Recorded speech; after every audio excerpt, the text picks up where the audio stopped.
Okay, so let's go right into it. One of the molecular mechanisms of drug action, drugs act in so many ways, and they also interact with receptors.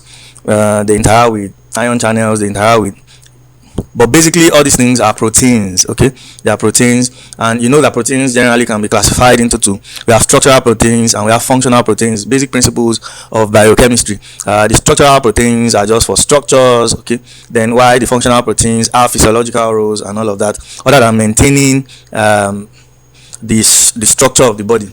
Okay, so a broad class of receptors that drug interact with is called, or are called, the G protein coupled receptors.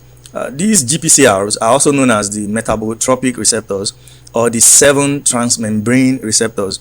Now, and the reason why they are called the 7 transmembrane receptors is because they go back and forth the plasma membrane 7 times, and that's why they are called the 7 transmembrane receptors. If you take a look at this picture, this is 1, 2, 3, 4, 5, 6, then 7. Okay, so they go back and forth 7 times through the phospholipid bilayer of the plasma membrane. All right, that's why we call them the 7 transmembrane receptors, and they represent the largest and most diverse family of membrane receptors that you can find in eukaryotes. Okay, there are quite a number of receptors on the plasma membrane, and some of them are even for immunogenicity rather, but the GPCRs are quite diverse, and they are also the largest membrane receptors that you can find. After the World Genome Project was completed, now we realized that about 800 to 1000 genes encode for the G protein coupled receptors. And why are they called G protein coupled? Because they are cell surface receptors, and they transmit signals from ligands via guanine nucleotide binding proteins. These GNBP, the guanine nucleotide binding proteins, are referred to as G proteins. This fourth point is what I've said before, that they are called the 7 transmembrane receptors because they go back and forth the plasma membrane 7 times. All right, so now, from the basic knowledge of biochemistry, you guys know that amino acids have 2 ends. Who can tell us the 2 ends of amino acids from basic biochemistry knowledge? Anybody? Who can tell us the 2 ends of amino acids from basic biochemistry knowledge? You guys are the star class now in the faculty. From statistics. Okay, yes, thank you, missionary. They have the carboxylic end and they have the amine end. Okay, so they have the carboxylic end and they have the amine end. Now the carboxylic end, we say, is the C terminal, and the amine end is going to be the N terminal. The same thing applies to these G protein coupled receptors. All right, are we on the same page? Please, if you have any question, just call my attention. So this G protein coupled receptor, the extracellular end has the N terminus. Okay, the extracellular end, the extracellular, it means that it is outside the cell. Okay, so the extracellular end has the N terminus, and the cytosolic portion, okay, this portion inside the cytosol. What is another name for the cytosol? Basic biology, modern biology, comprehensive biology. Cytoplasm now. So the end in the cytoplasm has the C terminus. Okay, so like missionary told us that there are 2 ends for a basic amino acid structure. We have the amine end and we have the carboxylic end. So for the G protein coupled receptors, they have their N terminus outside the cell in the extracellular space, and they have their cytosolic end inside. They have their C terminus inside. Okay, guys, sorry for that. Now, so the G protein coupled receptor, like we said, have the N terminus, and it also has the C terminus. You guys already copied that, so let's move on. The GPCRs, they are extraordinarily diverse, and of course there are so many things that can bind to them, like ligands, photons, ions, odorants, neurotransmitters, hormones, peptides. Okay, now generally hormones that are peptides, because they are peptides, they cannot cross the plasma membrane. All right, and because they cannot cross the plasma membrane, if they want to cause any change cellularly, they have to bind to a receptor on the cell surface of the cell. And once they bind to a receptor on the cell surface of the cell, the receptor transmits the signals which in pharmacology we refer to as signal transduction. So the receptor transmits the signals into the cell and cause the necessary cellular changes. So hormones like peptides cannot cross. Why can't they cross? One, because of their size. Then two, because generally they are just hydrophilic. Okay, so they have to make do with the cell membrane receptor, bind to it. The cell membrane receptor will undergo a conformational change, and this conformational change will cause a signal transduction, and this signal transduction will eventually lead to an effect. All right. So also, if you take a look at hormones that are lipophilic, particularly the steroidal hormones, and which other hormone is lipophilic? We have the steroidal hormones that include the corticosteroid, mineralocorticoids, and the likes. This one, because they are lipophilic, they can cross the plasma membrane, and as a result of that, interact with cytosolic receptors and nuclear receptors. But in the case of ligands that are hydrophilic, that are peptides, they interact with cell surface receptor, and this cell surface receptor now acts as transducers, okay, to for signal transduction. All right. Now, so what happens is that the G protein coupled receptors there are so many things. Not just ligands can interact with it, photons can interact with it, ions can interact with it, odor. In fact, the reason why we perceive some odors is because some of these odorants interact with G protein coupled receptors. Okay, so there are also neurotransmitters that can interact with G protein coupled receptors. Take for instance, we have GABA B. I discussed this with you when we were doing. Did I teach your class sedative hypnotics? No, I wasn't the one. Where did we now discuss GABA? Maybe under anti-epileptic drug. Okay, so the GABA B receptor is a metabotropic receptor. All right, so GABA can bind to G protein coupled receptor too. Then also we can have hormones and other peptides. Now, so what happens when a ligand is seen? You know, we always talk about second messenger under the molecular mechanism of drug action in pharmacology. Okay, so when a ligand, which is the first signal, binds to the extracellular end of the G protein coupled receptor, what happens is that the receptor is going to undergo a conformational change, and this conformational change allows the receptor to activate G protein, and once G protein is activated, this signal by the ligand is then passed on to second messengers, and these second messengers now bring about effect. All right, they bring about effect. Then the signal transduction mechanism. Okay, there are a lot of physiological processes that make use of these G protein coupled receptors. We have a lot of sensory perceptions like sight, rhodopsin on your retina work via this mechanism. Okay, then vision, smell, taste, neurotransmission, metabolism, cell growth, and immune response. Let's move. 1 hour is never enough for anything, no. But we move. Okay. Yes, so this is more like a repetition rather, but the repetition is needed because we need to talk about some things. Now, your ligands that bind to your G protein coupled receptors can be chemical signals, okay, and it can be hormones, neurotransmitters, like we have said earlier on. Then we can have perceptions, sensory stimuli. Then we can have the non-traditional activation, okay. Take for instance the light-induced isomerization of retina in rhodopsin. Then we have another set of G protein coupled receptors. The ligands do not bind to them in the classical sense, okay. So, but what happens is that there's a proteolytic cleavage, and this proteolytic cleavage can activate this receptor. Now, this type of G protein coupled receptors are called protease activated receptors, PARs. Now, a protease cleaves them. Now, when this protease cleaves this receptor, it exposes an N-terminal, okay, and this N-terminal now acts as an intramolecular ligand. I'm going to explain that again. That sounds a bit difficult, but let me explain again. Now, we have a class of G protein coupled receptors. They are called protease activated receptors, and protease is an enzyme. Okay, so this enzyme interacts with them and cleaves the protein. When the protein is cleaved, it exposes an N-terminus, okay, and this N-terminal then in turn acts as an intramolecular ligand. It is part of the receptor, but it acts as a ligand and activates the receptor. So I will give you an example. We have PAR, protease activated receptor 1, and protease activated receptor 4. This is activated by thrombin, and of course you know thrombin now, the clotting factor. Okay, so thrombin is a protease enzyme. Thrombin can cleave protease activated receptor 1. When it cleaves it, this exposes an N-terminal in protease activated receptor 1. Now when this N-terminal is exposed, it acts as an intramolecular ligand to now activate this receptor, and the cascade of events then happen after then. All right, now so drugs that target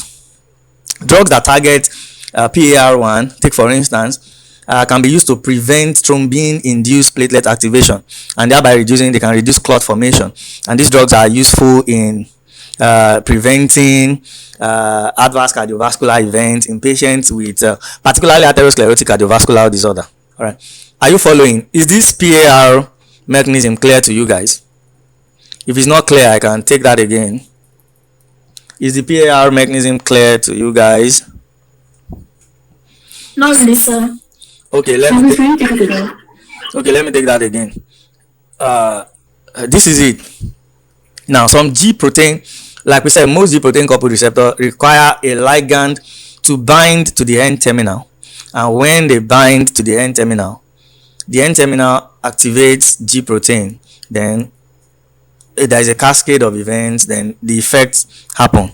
Now, but there are some G protein coupled receptors. They do not need a ligand to bind to them.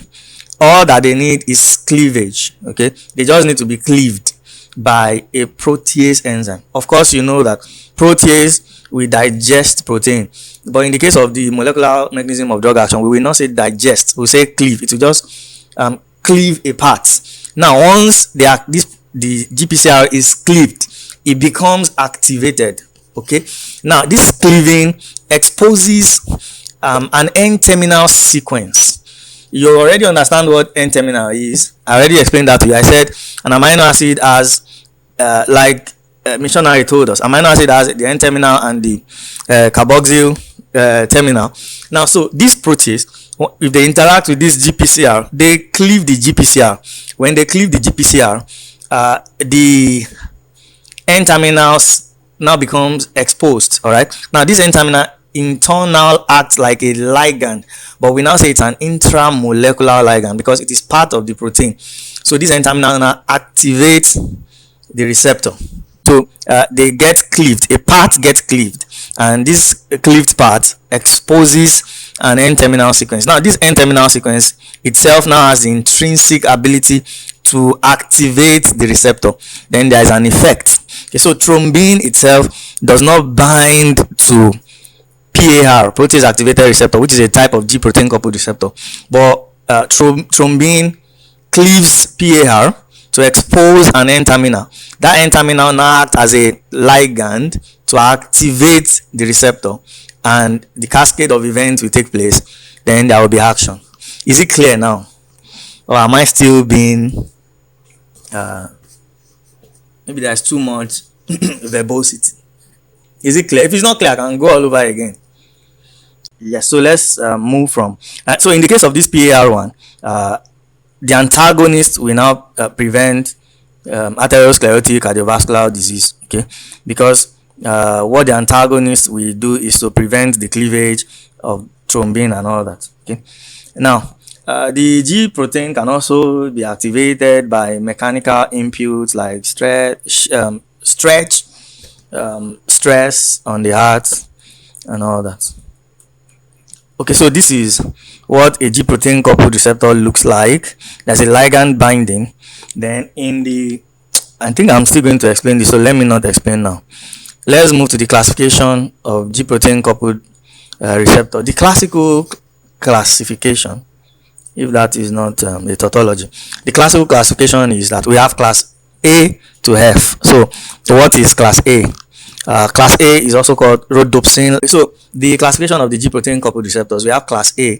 Class A is also known as rhodopsin-like, and this class A represents the largest family. About 80% of G protein coupled receptors are class A, and they include receptors for most of the things we have mentioned earlier on, including light.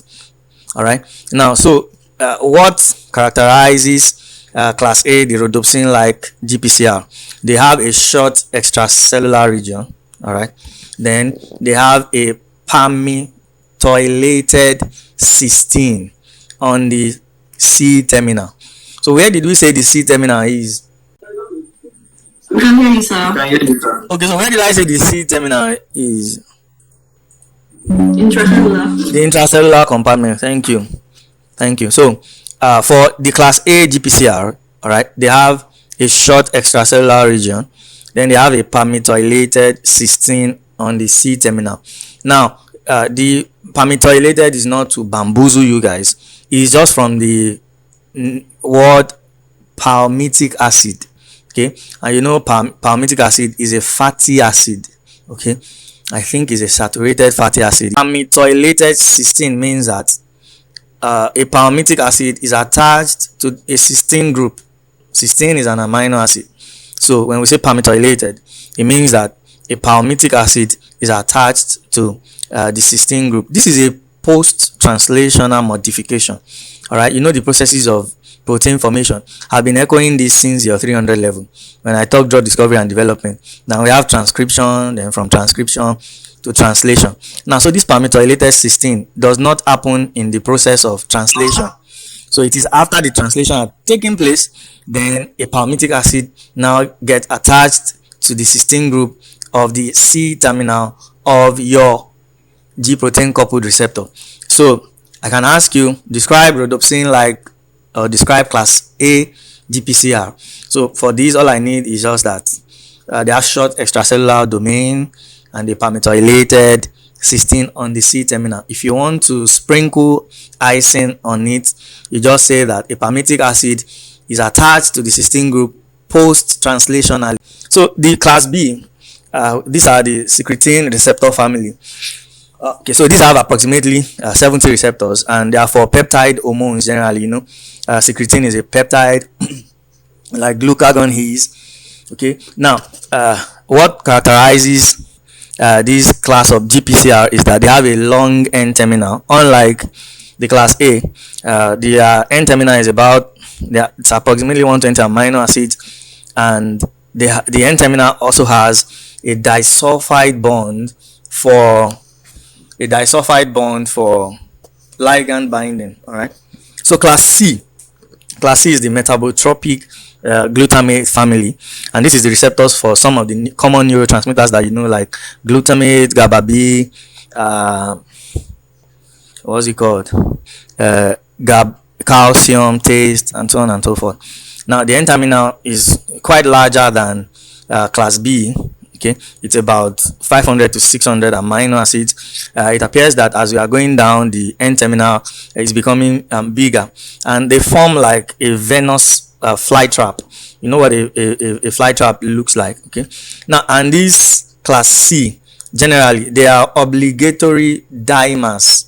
I'm going to explain that. Okay, obligatory dimers means that they have two subunits, and the two subunits work hand in hand. Okay, they have two subunits, and the two subunits work hand in hand. Let's take an example of GABA B. So for GABA B, obligatory dimers, you know, when we say something is obligatory, it means one cannot live without the other. This is a relationship in biodiversity. So when we say this thing is an obligatory parasite, I don't know if I'm right. You people should still remember. If you take off that parasite, then it ceases to live because. Okay, Nike Adewi, you have an explanation for obligatory. Okay, maybe you just mistakenly unmuted. Yes. Okay, all right. So let's take GABA B for example. Now we have GABA B1, then we have GABA B2. In the case of GABA B, GABA B1 has the binding site for the ligand. Okay, so the ligand binds to GABA B1, the B1 subunit, Then the B2 subunit activates the G protein. Okay, so that's how they become obligatory. So if you see most metabotropic glutamate receptors or glutamate family receptors, they are obligatory dimers. They will have two subunits, and one subunit will be for ligand binding, and the other subunit will be for activation of G protein. Okay. You understand that concept of obligatory dimers? That this receptor will have two subunits, and each subunit depends on each other. Okay, subunit 1 will be for ligand binding, subunit 2 will be for the activation of G protein coupled receptor. We have less than 18 minutes before the angel meet us here. Okay, like it's not proverbial, I think it happened, like the angel met Jacob. So class D and E, this class D and E is not in human. Okay, it's in fungus or yeast and molds. All right, then class F is receptors for WNT and Edgeborg proteins. These proteins are important for embryonic development. They're important for embryogenesis. Okay, so now let's go into the mechanisms of action of the G protein signaling cascade. All right, so what is a G protein? We have defined that earlier on, that they are guanine nucleotide binding protein, and they are linked to G protein coupled receptors. So the G proteins are in the cytosolic side of the plasma membrane. So they are kind of with the C terminus. Okay, so the G proteins are attached to, some of them are anchored on the C terminus, rather, no, on the plasma membrane, and they are associated with the C terminus of the G protein coupled receptor. Okay, so these G protein coupled receptors act as intermediate between, the G proteins. What am I saying? The G proteins are intermediary signalings between your receptor. I don't want to be using G protein coupled receptor again, because so that we don't confuse things. I will just henceforth refer to them as a receptor. Okay, so the G proteins are intermediary signaling proteins between receptors and second messengers or secondary messengers. These G protein are heterotrimeric G protein. By heterotrimeric, it means, hetero means they are not the same. So then trimeric means there are 3 in number. All right, so we have the heterotrimeric G protein. Hetero, they are not the same. Trimeric, there are 3 in number. So, and they are just identified by the Greek alphabet. So we have G alpha, G beta, and G gamma. Okay, so that's where the name heterotrimeric comes from. Okay, we have G alpha, G beta, G gamma. This can be found in the cytosol or in the cytoplasm in association with the receptors. Now, the G beta and the G gamma subunits, they are tightly associated, and they function together as the G beta gamma complex. The G beta and G gamma cannot be separated. The G alpha can pull off from its association with the G beta and G gamma when it is activated. Okay, but the G beta G gamma complex cannot be separated. They are tightly associated. Okay, now let's see what happens. The G alpha and the G gamma are anchored on the plasma membrane. From this diagram, you can see this is G alpha. It is anchored on the plasma membrane, the inner side of the plasma membrane, not the outside though.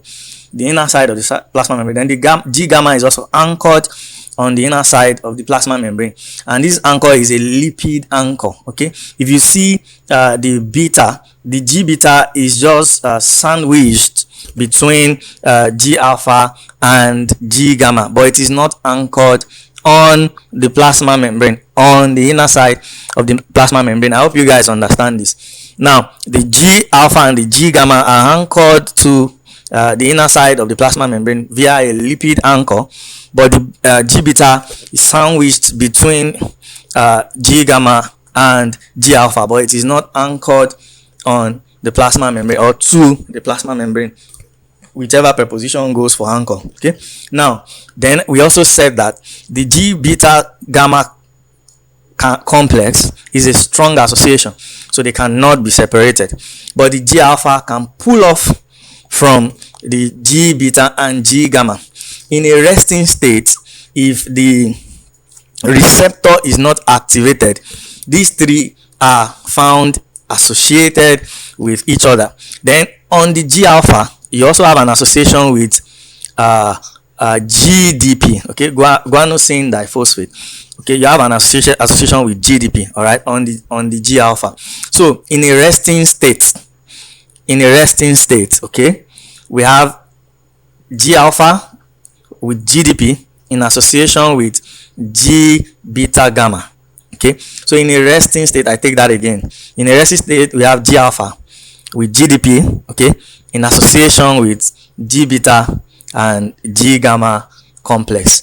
So you have the heterotrimer in a resting state. So what happens when there's an activation? Okay, if a ligand binds to the N terminal of the receptor, what did we say will happen? We said there will be a conformational change. Okay, now this conformational change will activate G alpha in the cytosolic portion of the receptor. Now once the G alpha is activated, the G alpha has this intrinsic ability to then convert GDP to GTP. Okay, so guanosine diphosphate, all right, becomes converted to guanosine triphosphate.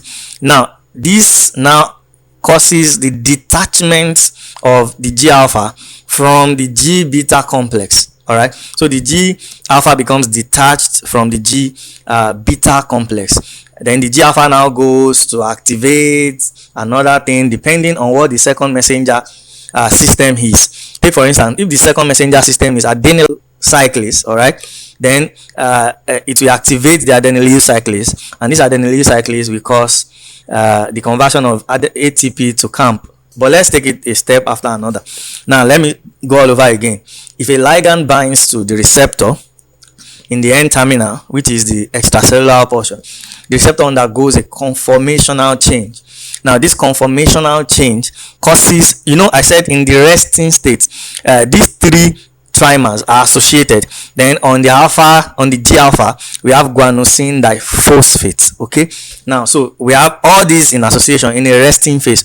But if a ligand binds to the extracellular portion of your receptor, it undergoes a conformational change. This conformational change activates G alpha.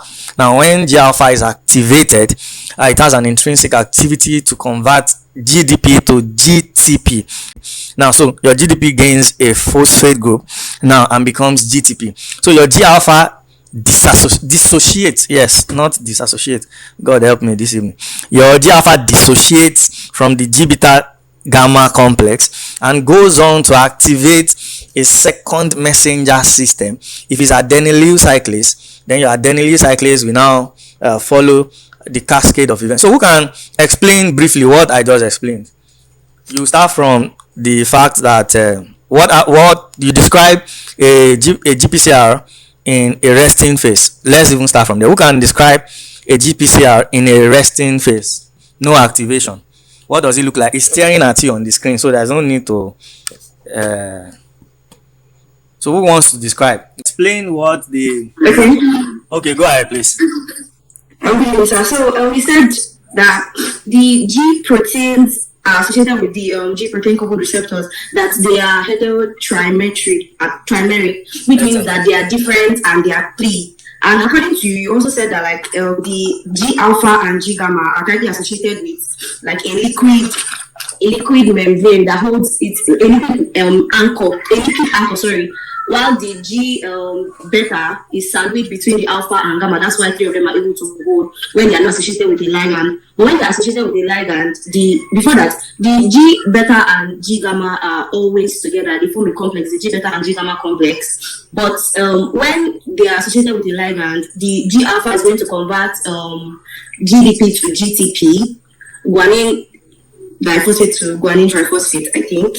And when it's converted, the G alpha is disassociated, and it now depends on the second messenger to know what the G alpha is going to do next. That's what I can. Remind me, I'll forward these notes to you. You just be taking us from there. you did an excellent job. Yeah, I think you know how to explain better than I do. So I'm going to forward my notes to our caps and ask our caps to forward to you so that you can take us on the next class. Excellent, excellent. I'm happy. It's as simple as that. That's the explanation. Okay, so it shows that you will understand these notes when I forward these notes to you. Okay, so once this signal transduction system, I think we will have to stop here. Okay, so once this signal transduction system is in motion, we also have to terminate the signal. The G-alpha subunit also has the intrinsic activity to also convert GTP to GDP. It just removes a phosphate group. Okay, so enzymes that remove phosphate group are called phosphatases. Okay, they remove phosphate group from the GTP. So the G-alpha subunit also has that intrinsic guanosine triphosphatase activity to remove the phosphate group from the GTP, and also from there we have our GDP. So there's now a G-alpha GDP which now reassociates with the G beta G gamma, and the receptor returns to its resting phase because the signal transduction cannot continue. Okay, so it has to stop at some point. So that's one of the steps of termination. Depending on the second messenger system, I will also tell you other steps by which this signal transduction can be. So many biting of tongue in this lecture. Signal transduction can be terminated. One is the intrinsic activity of the G-alpha subunit itself, then the conversion of GTP to GDP and all. So guys, any gray area so far that you need me to throw more light on? Basically, what we are talking about here is just G-alpha. The G-alpha is like the breadwinner for the G protein coupled receptors, or like the queen in the bee colony. Hives, sorry, bees, hives. Yeah. So it does almost all the jobs. Any gray area so far? If there are gray areas, meet Chiamaka. She's going to explain. There are gray areas. Okay, if there are no gray areas, we'll meet when I discuss with Makabs or Gbemisola if there's time, so that we can proceed. Alright, if there are no questions, I don't want your juniors to meet you here. Enjoy the rest of your evening. And Makabs, tell your classmates not to join. If they join, they will meet the 400 level here. Alright, so if there are questions, I'm still around, but if there are no questions, then enjoy your weekend. If you want to participate in the 400 level lecture, you can stay back. We welcome you.